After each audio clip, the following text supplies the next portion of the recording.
Hello everyone, आज हम पढ़ेंगे इलेक्ट्रोस्टैटिक का नया topic Coulomb's law. Last time हमने चार्ज की प्रॉपर्टीज में ये पढ़ा था, opposite charge attract each other, similar charge repel each other. ये हमने समझ लिया था कि हमारे जो चार्ज होते हैं अगर दोनों अपोजिट होंगे, एक पॉजिटिव चार्ज होगा एक नेगेटिव चार्ज होगा, तो वो एक दूसरे को क्या करेंगे, अट्रैक्ट करेंगे। बट उसके अलावा अगर दोनों पॉजिटिव या दोनों नेगेटिव होंगे तो वो क्या होंगे, वो एक दूसरे को रिपेल करेंगे। ये हमें समझ आ गया था। अब हमें यहाँ समझना है कि ये जो रिपल्शन हो रहा है या अट्रैक्शन हो रहा है, इसका जो फोर्स है कितने मैग्नीट्यूड से हो रहा है। मतलब जो आपने वो ये तो बोल दिया कि सेम चार्ज रिपेल करेंगे एक दूसरे को, कितने फोर्स से करेंगी, what will be the amount of force, तो वो हमें कौन बताता है, कूलॉम्स लॉ। तो स्टार्ट करते हैं कूलॉम्स लॉ को। कूलॉम्स लॉ,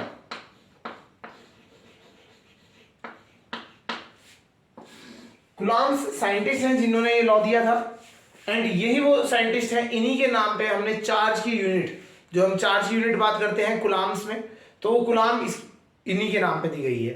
ठीक है, चलिए स्टार्ट करते हैं इसमें। तो कूलॉम्स लॉ ये कहते थे कि अगर मेरे पास दो चार्ज बॉडीज हैं, एक का चार्ज है plus Q1 and another body, जो दूसरी बॉडी है उसका चार्ज है प्लस Q2, ये दो बॉडीज को मैं r डिस्टेंस की दूरी पे रख दूं, सेंटर डिस्टेंस कितना है दोनों बॉडीज का, r है। तो अगर मैं दो बॉडीज को सेंटर डिस्टेंस r में रख देता हूं, दूरी पे रख देता हूं, एक का चार्ज है प्लस q, दूसरे का चार्ज है प्लस Q2, ठीक है। तो अब ये इनमें क्या होगा, ये दोनों एक दूसरे को क्या करेंगी, रिपल्शन फोर्स करेंगी या अट्रैक्शन। देखो सिंपल बात है, जब सेम चार्ज है तो यहां क्या होगा, रिपल्शन होगा। अगर अपोजिट चार्ज होता तो अट्रैक्शन होता। तो हम इस वाले ने क्या किया, इसको रिपेल किया, इसको दूर कर दिया। और आपको पता ही है, to every action there is equal and opposite reaction, Newton third law. Newton के थर्ड लॉ के हिसाब से to every action there is equal and opposite reaction. तो जितना फोर्स से इसको रिपेल हुआ उतने ही फोर्स से वो उसको भी दूसरे को रिपेल करेगा। ठीक है, चलिए अब हमें पता लग गया कि आपका जो दो चार्जेस हैं एक दूसरे को रिपेल कर रहे हैं विद अमाउंट ऑफ फोर्स, उस F की वैल्यू हमें निकालनी है। तो अकॉर्डिंग टू कूलॉम्स लॉ अगर हम बात करते हैं, अकॉर्डिंग टू कूलॉम्स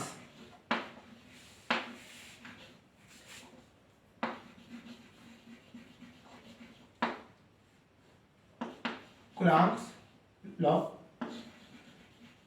जो ये फोर्स होता है आपका, force is directly proportional to product of charges, जो चार्ज है हमारे पास Q1 एंड Q2, तो इसके प्रोडक्ट के बराबर है। तो F is directly proportional to Q1 into Q2। तो ये हमारी एक पहली स्टेटमेंट कूलॉम के हिसाब से। तो कूलॉम ये कहते हैं, कूलॉम स्टेटमेंट लॉ ये कहता है कि आपके जो दोनों चार्जेस हैं, इनके जो चार्जेस का प्रोडक्ट कर दोगे तो वो फोर्स जो लग रहा है रिपल्शन या अट्रैक्शन का, वो किसके इक्वल है, Q1 इंटू Q2 के प्रोपोर्शनल है। First statement. सेकंड स्टेटमेंट ये कहता है जो फोर्स है आपका, it is inversely proportional to the square of the distance between them. जो हमारा जो इन दोनों के सेंटर डिस्टेंस है ना, यहां से यहां तक का डिस्टेंस, तो इसके जो सेंटर डिस्टेंस है r, इसके स्क्वायर से इनवर्सली प्रोपोर्शनल है। इनवर्सली मतलब अपोजिट, 1 में फॉर्म में, तो इनवर्सली प्रोपोर्शनल है। इसे हो गया, ये हमारी स्टेटमेंट हो गई, स्टेटमेंट नंबर 2। तो हमारा जो फोर्स ऑफ अट्रैक्शन और रिपल्शन ऑन टू चार्जेस, वो किसके डायरेक्टली प्रोपोर्शनल होता है, Q1 इंटू Q2, मतलब दोनों के प्रोडक्ट के इक्वल होता है। और इनवर्सली प्रोपोर्शनल होता है जो डिस्टेंस बिटवीन देम, इनके जो डिस्टेंस है उसके स्क्वायर का इनवर्सली प्रोपोर्शनल हो जाता है। फर्स्ट एंड सेकंड, ये दो इक्वेशन आपको मिल गई। ठीक है, अब हम इन दोनों इक्वेशंस को क्या करते हैं, कंबाइन कर लेते हैं, एक साथ कंबाइन करते हैं। जैसे ही हम इन दोनों को एक साथ कंबाइन करेंगे तो प्रोपोर्शनलिटी का साइन रहेगा, तो F is directly proportional to Q1 Q2 upon R square. तो हमें एक रिलेशन मिला, F is directly proportional to Q1 Q2 upon R square. चलिए प्रोपोर्शनलिटी का साइन हटता है तो क्या होता है, कांस्टेंट जुड़ जाता है। तो K, हम यहाँ K कांस्टेंट दे देते हैं, Q1 Q2 upon R square. तो F is equal to K Q1 Q2 upon R square, where K is called Coulomb's constant. इसे क्या कहा जाता है? कूलम्ब्स कांस्टेंट, कूलम्ब्स कांस्टेंट कहा जाता है। अब ये होता क्या है ये समझते हैं। Coulomb's constant is equal to 1/4 pi epsilon. Basically अगर इन दोनों चार्जेस के बीच में कोई मीडियम होगा तो यहां पे हम क्या यूज करते हैं? एप्सिलॉन यूज करते हैं। एप्सिलॉन क्या होता है? It is permittivity of that medium, मतलब उस मीडियम से जो आपकी परमिटिविटी होगी। इन केस अगर हम बात करें जब इसके बीच में कुछ नहीं है, वैक्यूम है, तब ये क्या हो जाता है? हम यहां यूज करते हैं एप्सिलॉन नॉट। जनरली आपके में केसेस में ज्यादातर एप्सिलॉन नॉट ही यूज होगा। तो k is equal to 1/4 pi epsilon naught, where epsilon naught is known as permittivity of free space, permittivity of free space। मतलब ये जो हमारे बीच में, इनके बीच में जो गैप्स है, इस गैप्स में यहाँ पे क्या खाली स्पेस माना, फ्री स्पेस है, तो इसकी परमिटिविटी कितनी होगी? Epsilon not. इस पूरे टर्म की वैल्यू आपको याद होनी चाहिए, पता होनी चाहिए। अगर हम एप्सिलॉन नॉट, खाली एप्सिलॉन नॉट की बात करें, epsilon naught is equal to 8.85 into 10 की पावर -12। यूनिट इज, अगर हम बात करते हैं यूनिट निकालते हैं तो it's coulomb square upon newton metre square, coulomb square upon newton metre square. And अगर इस पूरे k की बात करते हैं, k की value for permittivity of free space के हिसाब से अगर बात करें 9 इंटू 10 की पावर 9, और इसकी यूनिट होगी न्यूटन मीटर स्क्वायर पर केजी पर कूलम्ब स्क्वायर, पर कूलम्ब स्क्वायर। तो आपका क्या हुआ? आपको यहां से क्लियर हुआ पिक्चर कि जो आपका फोर्स ऑफ अट्रैक्शन या रिपल्शन बिटवीन टू चार्जेस जिनको हमने r डिस्टेंस में रख दिया, उसकी वैल्यू कितनी होगी? Force is equal to k q1 q2 upon r square, where k is equal to 1/4 pi epsilon naught. ठीक है, एप्सिलॉन नॉट। अगर हम बात करते हैं तो इसको एक पूरा कंबाइन करके अगर हम एक लिख दें, इसका लिखे फोर्स पूरा, कूलम्ब फोर्स की बात करें तो coulomb force can be written as 1/4 pi epsilon naught q1 q2 upon r square. तो ये हमारा क्या हुआ? इसे कहते हैं कूलम्ब फोर्स, कूलम्ब फोर्स। तो समझ आया होगा क्या है स्टेटमेंट? कहता है, ये कहते हैं कि अगर आप दो चार्जेस रखते हैं with the charges q1 and q2 और उनका सेपरेशन है r, तो उन दोनों के बीच में जो फोर्स ऑफ अट्रैक्शन होगा या रिपल्शन होगा वो किसके इक्वल होगा? 1/4 pi epsilon naught q1 q2 upon r square, जहां पे 1/4 पाई एप्सिलॉन नॉट इस पूरे की वैल्यू क्या है? 9 इंटू 10 की पावर 9। एंड एप्सिलॉन नॉट होता क्या है?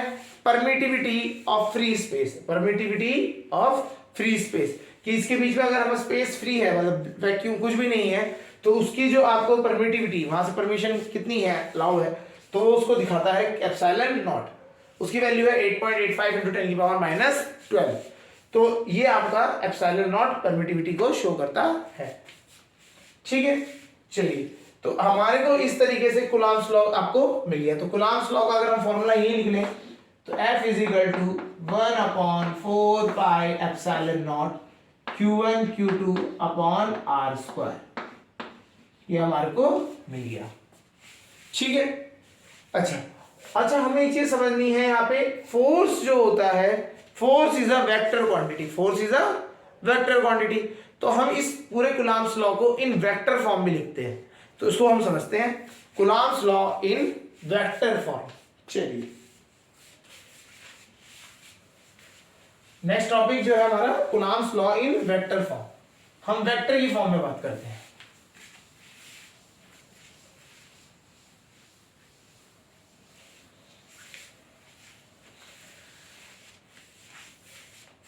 चलिए, सपोज कीजिए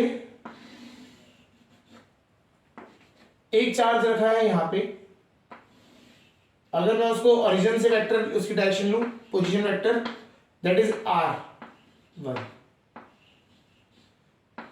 वेक्टर। इसका चार्ज का मैग्नीट्यूड है Q1। दूसरा हमारे पास है Q2 जिसका पोजीशन वेक्टर है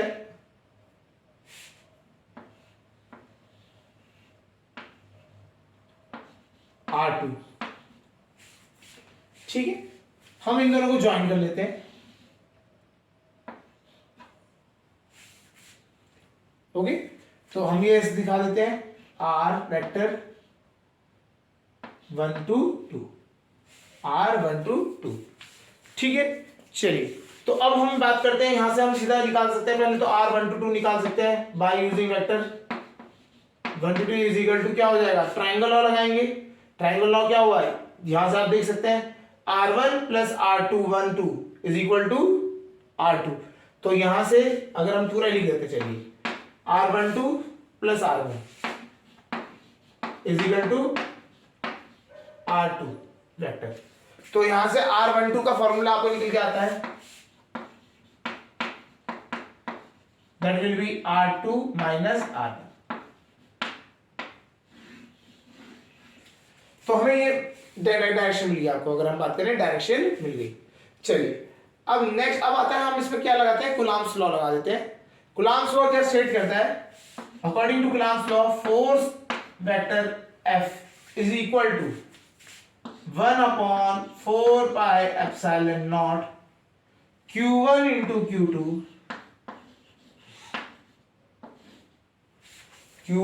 Q2 upon R square.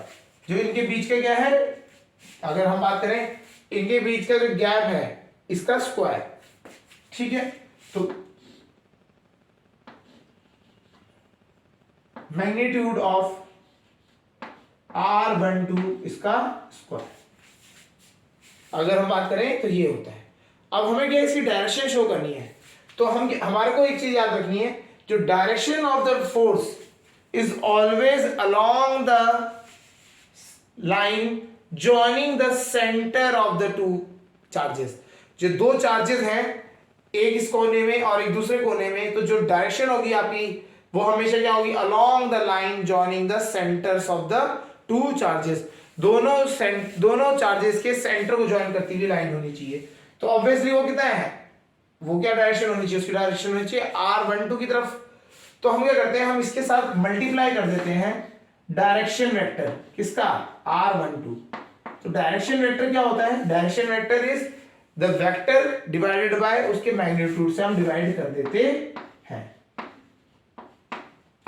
Magnitude से डिवाइड कर दिया, तो हमारे को यहां से मिल के आया, फोर्स का फॉर्मूला मिला आया 1/4 pi epsilon naught Q1 Q2 upon mod R12 का होल स्क्वायर। ये रहा, एक और यहां से आ गया 3 क्यूब हो गया, और डायरेक्शन आ गई हमारे को R12। ये हमारा वेक्टर फॉर्म में रिप्रेजेंट हो गया। ओके, अच्छा अगर हम इसको रिप्लेस करना चाहें इसके साथ तो हम वो भी कर सकते हैं। तो हम इसको एक और तरीके से लिख सकते हैं, F is equal to 1/4 pi epsilon naught Q1 Q2।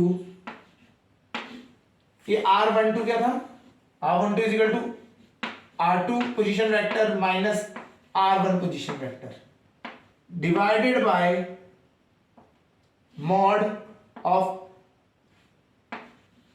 R2 position vector minus R1 position vector का मॉड जो हो जाएगा उसका क्यूब रूट, क्यूब रूट नहीं, cube, it is the cube of that. तो ये इस तरीके से आप इसको रिप्रेजेंट कर सकते हो। तो ये दोनों एक दूसरे से इंटरचेंजेबल है, या तो आप वो यूज करें या तो ये यूज कर सकते हैं। तो इस तरीके से आप क्या करते हैं, आप फोर्स को, जो आपका कूलम्ब्स फोर्स है ना, इलेक्ट्रोस्टैटिक फोर्स भी कहा जाता है इसे, तो इलेक्ट्रोस्टैटिक फोर्स को आप क्या करते हो, वेक्टर फॉर्म में रिप्रेजेंट कर देते हैं। तो एक सिंपल तरीका है, वापस समझते हैं। हमें पोजीशन वेक्टर दे रखा है, एक पहला जो है चार्ज वो है R1 पोजीशन पे, दूसरा चार्ज है R2 पोजीशन पे। तो इनका जो अब हम कपल करेंगे पूरा, अगर हम एक ट्रायंगल लॉ बनाएंगे, ट्रायंगल लॉ यूज करेंगे वेक्टर का, तो उससे हमें R12 का निकल जाता है 1 से 2 की तरफ को डायरेक्शन। ठीक है, तो उसके बाद हमने क्या किया, कूलम्ब्स लॉ लगाया। कूलम्ब्स लॉ स्टेटमेंट वही है हमारे पास कि it is force is directly proportional to product of the charges and inversely proportional to the square of the distance between them. तो वो हमने लगा दिया। अब डायरेक्शन की बात है तो डायरेक्शन क्या होती है, कूलम्ब्स की ये स्टेटमेंट भी है कि जो डायरेक्शन जो होती है it is always along the direction of the joining along the line joining the centre of two charges. दोनों चार्जेस के सेंटर को जो ज्वाइन कर रही है लाइन, उसको जोड़ते हुए उस लाइन के अलोंग की डायरेक्शन होती है। तो वो लाइन कौन सी है, R12। तो हमें R12 यहां से हमने इसकी डायरेक्शन लगा दी। डायरेक्शन लगाने का एक तरीका सिंपल होता है, magnitude of the vector divided by the complete vector divided by magnitude of the vector. तो इस तरीके से हमने इसको सॉल्व कर दिया। आपको डायरेक्शन का कंसेप्ट समझना है। डायरेक्शन अगर खाली आपको डायरेक्शन वेक्टर चाहिए तो आप क्या करोगे, वेक्टर लिखोगे, उसको डिवाइड कर दोगे उसके मैग्नीट्यूड से, तो खाली क्या बचेगा, डायरेक्शन बचेगा। तो हमने ये कर दिया। तो इस तरीके से हम उसको क्या कर सकते हैं, रिप्रेजेंट कर सकते हैं। तो कूलम्ब्स लॉ समझ आ गया होगा। कूलम्ब्स लॉ का फॉर्मूला क्या होता है वो समझ आ गया होगा। उसे अगर हम Coulomb's law in vector form में अगर बात करना चाहें तो किस तरीके से होता है वो चीज भी समझ आना चाहिए। ठीक है, चलिए एक बेसिक क्वेश्चन लेके चलते हैं, उसके बाद आपको समझाते हैं क्या होता है। एक क्वेश्चन से समझते हैं कैसे होता है, फिर उसके बाद आप फॉर्मूला लगाना समझ जाएंगे। ठीक है, सपोज करिए दो चार्जेस हैं, एक ये चार्ज है, एक दूसरा चार्ज है। ठीक है, इस चार्ज में हमारा जो, अगर हम बात करते हैं charge stored is +10 coulomb. Charge जो है हमारे पास वो कितना है, 10 कूलम्ब है। ओके, यहां पे जो चार्ज है हमारे पास दैट इज 9 कूलम्ब प्लस का। दोनों के दोनों क्या है, प्लस के हैं। सेपरेशन बिटवीन देम, अगर हम बात करें दोनों के बीच में सेपरेशन की बात करें, चार्ज जो हमने रखा गया है वो 3 सेंटीमीटर का अगर मान लेते हैं। सो क्वेश्चन क्या है, आपके पास दो चार्जेस हैं, वन इज ऑफ 10 कूलम्ब, दूसरा जो है 9 कूलम्ब का। दोनों के कितने सेपरेशन में रखा गया है, 3 सेंटीमीटर के सेपरेशन पे रखा गया है। Find the magnitude of charge या मैग्नीट्यूड ऑफ इलेक्ट्रोस्टैटिक फोर्स या फिर कूलम्ब्स फोर्स। आपको दोनों एक चीज बोला जाएगा, मैग्नीट्यूड ऑफ इलेक्ट्रोस्टैटिक बोल सकता है फोर्स या फिर कूलम्ब्स फोर्स निकालने के लिए कह देगा। ठीक है, तो सॉल्यूशन कैसे करेंगे इसका देखते हैं। सॉल्यूशन में क्या है, हमें सीधा फोर्स का फॉर्मूला लगाना है। Force is equal to product of the charge, लिख लेते हैं पहले, Q1 Q2 अपॉन R²। हमें याद रखना है, हमें सारी यूनिट्स MKS सिस्टम में रखनी है। MKS metre, KG and second. तो हमारा जो डिस्टेंस होगा वो किसमें आएगा, सेंटीमीटर में अलाउड होगा नहीं, it will be in metre. तो जो डिस्टेंस है वो किसमें होगा, मीटर में होगा। चलिए तो इसको हम करते हैं, पहले फोर्स के इसके आते हैं चार्ज के लिए। कूलम्ब में है, सही है, 10 × 10 10 × 9 आपको मिल गया। ओके, अच्छा, फोर्स इज इक्वल टू, यहां पे आपका पूरा फॉर्मूला लिखते हैं, के force is equal to K Q1 Q2 upon R²। अच्छा, अब K की वैल्यू क्या होती है, K की वैल्यू भी आपको पहले K की वैल्यू ही रख लेते हैं। K की वैल्यू थी 9 × 10 की पावर 9, 9 × 10 की पावर 9। Q1 वॉज 10, Q1 हमारे पास है 10 और Q2 है हमारे पास 9। ठीक है, तो फोर्स का फॉर्मूला है K Q1 Q2 upon R² या फिर 1/4πε0 भी लिख सकते हैं। तो K की वैल्यू होती है 9 × 10 की पावर 9। नेक्स्ट Q1 की वैल्यू है 10, Q2 की वैल्यू है 9, R², R कितना है 3 सेंटीमीटर है, तो सेंटीमीटर को मीटर में कन्वर्ट करने के लिए मल्टीप्लाई बाय 10 की पावर -2, इसका स्क्वायर भी करेंगे। हम स्क्वायर किया तो आप वापस करते हैं इसको, 9 × अच्छा 9 9 81, सीधा पूरे कंप्लीट कर लेते हैं। 9 9 81, 10 की पावर 10 अपॉन 3 का स्क्वायर 9 इंटू 10 की पावर -4। ओके, 9 से कटेगा, 9 9 81, 10 की पावर 4 ऊपर जाके ऐड हो जाएगी, तो इट विल बी 9 × 10 की पावर 14 न्यूटन, 10 की पावर 14 न्यूटन। आ रहा होगा समझ। चलिए, रियल लाइफ में इतना ज्यादा चार्ज आप एक साथ एक्यूमुलेट नहीं करते हैं, इतना 10 कूलम्ब बहुत बड़ा चार्ज होता है। हमारे पास जो चार्ज आते हैं वो हम जनरली किसमें रखते हैं, माइक्रो कूलाम में रखते हैं। तो अभी हम उसको उस तरह से भी समझेंगे, ठीक है। तो एक जस्ट एक फॉर्मूला लगाने के लिए पर्पज से है, ये एक हाइपोथेटिकल सिचुएशन है, ठीक है। तो आपका ये जो चार्ज है वो हमने 10 कूलाम लिया है कैलकुलेशन के लिए और 9 कूलाम दूसरे के लिए, ठीक। आपने यहां समझा होगा जो रेडियस है वो किसमें है, it will be in metre, okay. चलिए नेक्स्ट एक और क्वेश्चन करते हैं और समझते हैं एक बार और।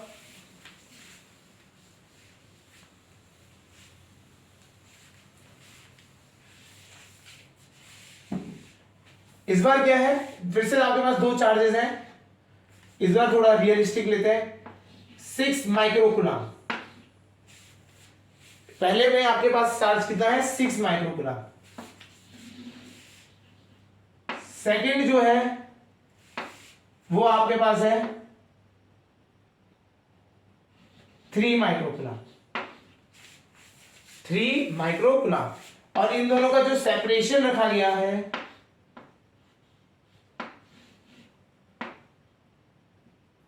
लेट इट बी 6 सेंटीमीटर,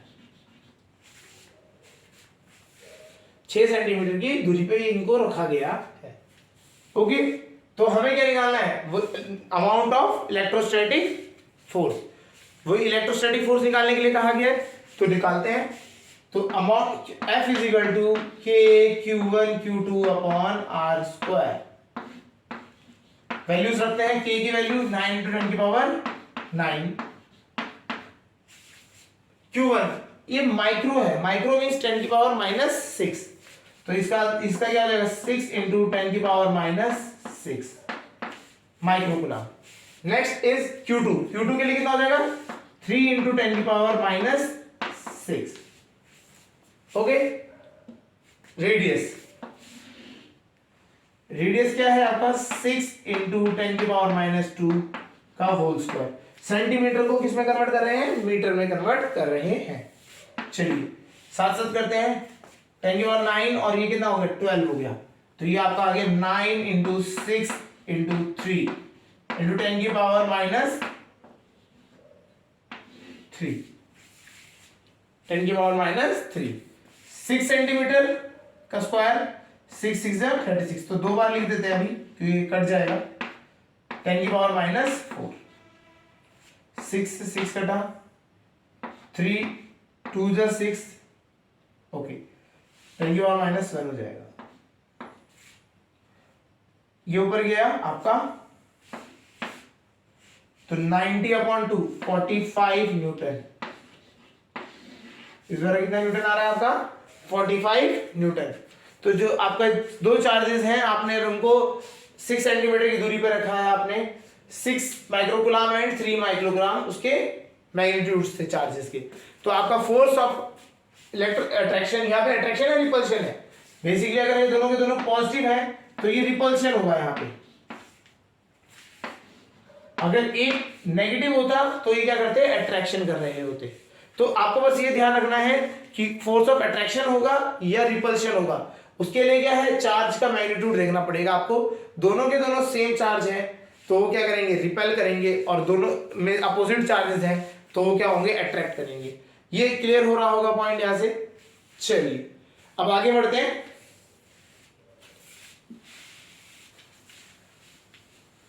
हमारे को कूलॉम लॉ समझ आ गया, उसको हम लगा पा रहे होंगे।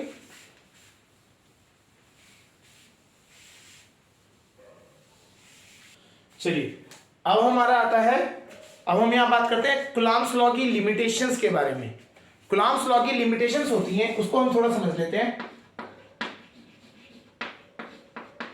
Limitations of Coulomb's law. Coulomb's law की मेजर पहली लिमिटेशन जो हम बात करते हैं कि it is not applicable for continuous charges. मतलब अगर हम बात करें इट इज नॉट एप्लीकेबल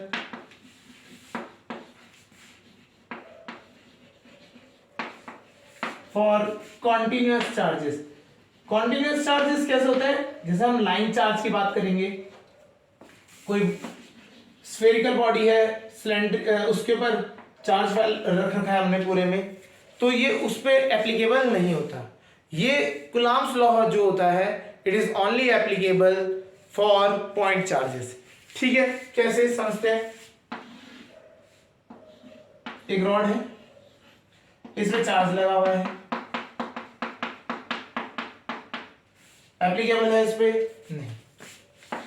कि एक रॉड रख रखा है आपने और दूसरा यहाँ पे एक से रॉड रख रखा है, इनके बीच में कूलम्ब्स लॉ लगा रहे हैं, इट इज नॉट एप्लीकेबल। तो एक्सटेंडेड, इसको कभी कभी एक्सटेंडेड बॉडीज भी कह देते हैं, या फिर कंटिन्यूअस चार्जेस में आप डिस्ट्रीब्यूशन होता है। जब आपका चार्ज डिस्ट्रीब्यूशन होने लग जाता है, मतलब में भी लीनियर डिस्ट्रीब्यूशन एरिया पे हो सकता है या वॉल्यूमेट्रिक हो सकता है, कहीं पे भी आपका जब चार्ज आप डिस्ट्रीब्यूट करते हो तभी आपका कूलम्ब्स लॉ वहां पे एप्लीकेबल नहीं रहता है। It is applicable for point charge. समझ आ रहा होगा? चलिए नेक्स्ट जो होता है,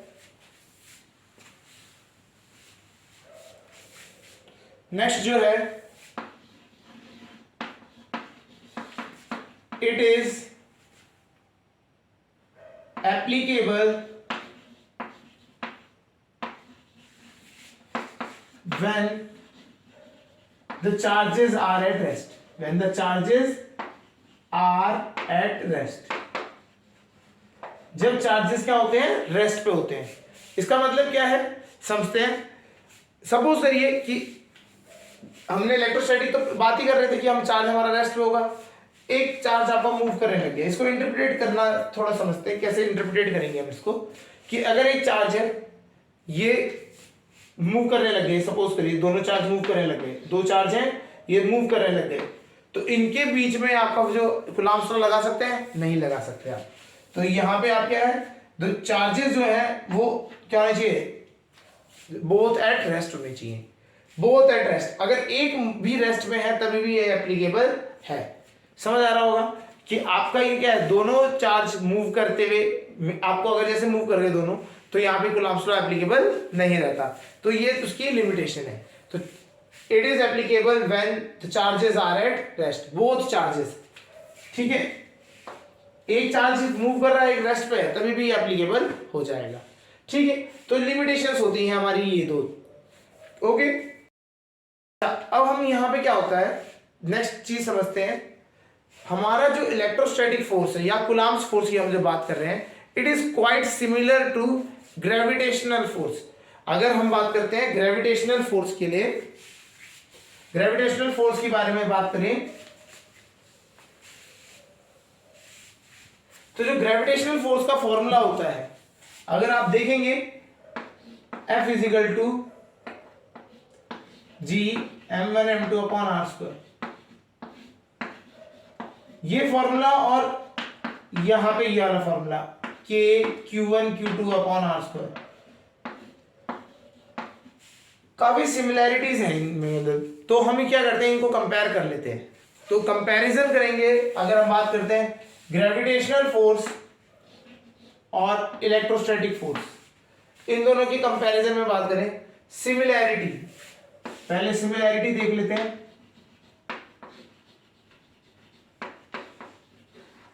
सिमिलैरिटी पहली सिमिलैरिटी क्या है, दोनों के दोनों फोर्सेस बॉडी सेंटर्ड फोर्स है। मतलब क्या है, दोनों के दोनों सेंटर ऑफ द बॉडी पे एक्ट करते हैं।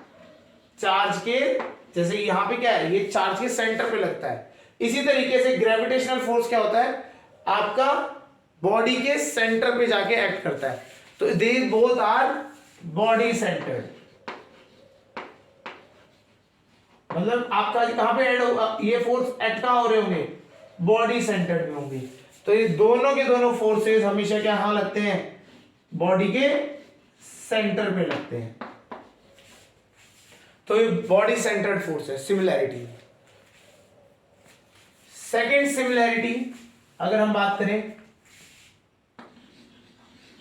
दोनों के दोनों फोर्सेस जो हैं are inversely proportional to the square of the distance between them. दोनों के दोनों forces square of the distance between them के मतलब इनवर्सली प्रोपोर्शनल है। Square of the distance between them के इनवर्सली प्रोपोर्शनल है, ग्रेविटेशनल फोर्स भी और आपका इलेक्ट्रोस्टैटिक फोर्स भी। तो ये दोनों आपको सिमिलैरिटीज होती हैं। ठीक है, एक और अगर सिमिलैरिटी बात करें तो फोर्स जो है, force x along the line joining the centers, along the line joining centers of both body, दोनों की जो सेंटर को ज्वाइन करने वाली लाइन, बेसिकली बॉडी सेंटर का ही कंसेप्ट है। ठीक है, तो दोनों के उसकी जो डायरेक्शन होती है, it is always along the direction, along the line joining the center of the both bodies। ठीक है, अगर डिसिमिलैरिटीज बात करें,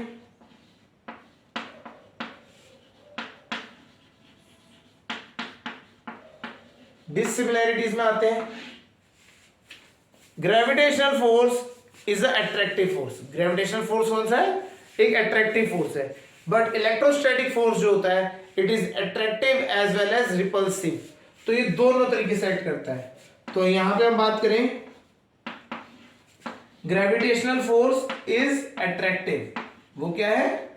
हमेशा अट्रैक्टिव नेचर का होता है। But electrostatic force is attractive और रिपल्सिव। दो, ये रिपल्सिव भी हो सकता है और अट्रैक्टिव भी हो सकता है। दोनों अपोजिट चार्ज हो जाए तो अट्रैक्टिव है, दोनों सेम चार्ज हो जाए, सेम उसके, वो अगर साइन की बात करें दोनों पॉजिटिव हो गए तो ये क्या हो जाएगा? रिपल्सिव हो जाएंगे इन नेचर। ठीक है, तो इस तरीके से इसमें क्या है? डिसिमिलैरिटीज है। ओके, यहां तक। अच्छा, अगर कंपैरिजन में बात करें तो कौन सा फोर्स वीक है? ग्रेविटेशनल फोर्स आपका कम मैग्नीट्यूड का होता है या फिर आपका इलेक्ट्रोस्टैटिक फोर्स? तो इसका आंसर है इलेक्ट्रोस्टैटिक फोर्स जो होता है वो ज्यादा मैग्नीट्यूड में होता है। ग्रेविटेशनल फोर्स में जो यहाँ पे आपका जी की वैल्यू होती है 6.67 इंटू 10 की पावर माइनस 11, ये जो फैक्टर है 10 की पावर माइनस 11, ये बहुत ज्यादा मतलब इसका जो मैग्नीट्यूड है वो कम कर देता है। बट यहाँ पे जो कांस्टेंट है वो है 9 इंटू 10 की पावर 9। तो ये इस तरीके से जनरली ये क्या होता है, आपका electrostatic force is greater than the gravitational force. तो आपको ये चीज समझ के रखनी है। समझ आ रहा होगा इसमें? अब हम क्या करेंगे, इलेक्ट्रोस्टैटिक फोर्स के ऊपर जो क्वेश्चंस बनते हैं, न्यूमेरिकल्स आते हैं, polygon methods, basically concept principle of super imposition पे जो क्वेश्चंस बनते हैं उनको करेंगे। उससे हमारे को और बेटर अंडरस्टैंडिंग आएगी कि किस तरीके से हम फोर्सेस को लगा पाएंगे। ठीक है, चलिए।